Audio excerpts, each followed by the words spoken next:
नमः शिवाय। एक छोटे से गांव में रहती थी गौरी। सीधी, सरल, पर दिल से टूटी हुई। दुनिया ने उसे बहुत कुछ सिखाया था। अपने भी पराये हो सकते हैं और भरोसा कभी कभी टूट भी जाता है, पर एक चीज कभी नहीं टूटी, उसका विश्वास महादेव पर। गांव के बाहर एक प्राचीन शिव मंदिर था, जहां हर शाम गौरी दीप जलाने जाती थी। गौरी का विवाह बहुत उम्मीदों के साथ हुआ था। उसने सोचा था उसका संसार बस जाएगा, लेकिन ससुराल में उसे प्रेम नहीं, ताने मिले। सम्मान नहीं, अपमान मिला।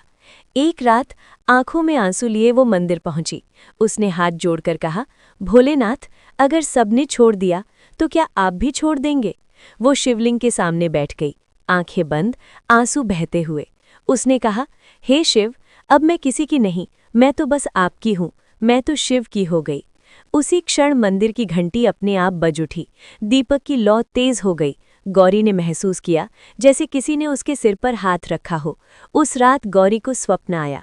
सफेद प्रकाश के बीच नीलकंठ, जटाधारी, त्रिशूलधारी महादेव प्रकट हुए। उन्होंने कहा, बेटी, दुनिया का दुख तुझे तोड़ने नहीं, तुझे मजबूत बनाने आया है। तू अब अकेली नहीं है। जब तक विश्वास है, मैं तेरे साथ हूँ। गौरी की आंख खुली, चेहरे पर शांति थी। अब गौरी रोती नहीं थी। वो रोज मंदिर जाती, लेकिन मांगने नहीं, बस धन्यवाद देने।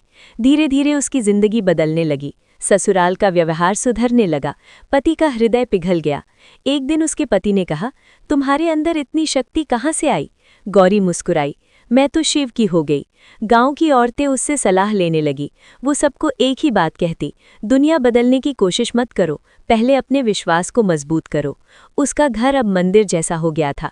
हर सोमवार भजन होता, हर कोने में शांति थी।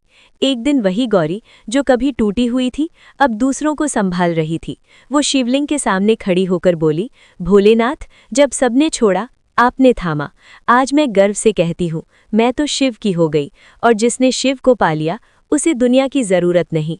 मंदिर की घंटी की ध्वनि के बीच अचानक तेज हवा चली। दीपक की लौ फिर प्रज्वलित हो उठी। गौरी ने अपनी आंखें बंद की और उसी क्षण उसे भीतर से एक आवाज सुनाई दी, भक्ति शब्द नहीं, समर्पण है। जब मन पूरी तरह खाली हो जाता है, तभी उसमें मैं बसता हूँ। गौरी के चेहरे पर आंसू थे, लेकिन इस बार दुख के नहीं, आनंद के। उसे एहसास हो गया था, अब उसका जीवन केवल उसका नहीं, एक संदेश है। अगले ही दिन से गौरी ने गांव की ज़रूरतमंद महिलाओं के लिए एक छोटा सा भजन मंडल शुरू किया। वो उन्हें सिखाती, दुख भाग्य नहीं, दृष्टि की परीक्षा है। धीरे धीरे गांव बदलने लगा। जहां पहले शिकायतें थीं, अब भजन की धुन सुनाई देती थी। जहां पहले आंसू थे, अब हर सोमवार दीप जलते थे। एक सावन की रात पूरा मंदिर हरियाली और दीपों से सजा था। गौरी शिवलिंग के सामने बैठी थी। अचानक उसे वही दिव्य प्रकाश दिखाई दिया। इस बार कोई शब्द नहीं थे, बस शांति। उसने महसूस किया, शिव बाहर नहीं, अब उसके भीतर हैं। जब जीवन की राहें अंधेरी हो जाएं, जब अपने भी साथ छोड़ दें, तब याद रखना, विश्वास कभी मत छोड़ना, क्योंकि जिसने खुद को शिव को सौंप दिया, उसे फिर डर किस बात का। अगर आपको भी लगता है कि आप अकेले हैं, तो आंखें बंद कीजिए और कहिए, मैं तो शिव की हो गई। ओम नमः शिवाय।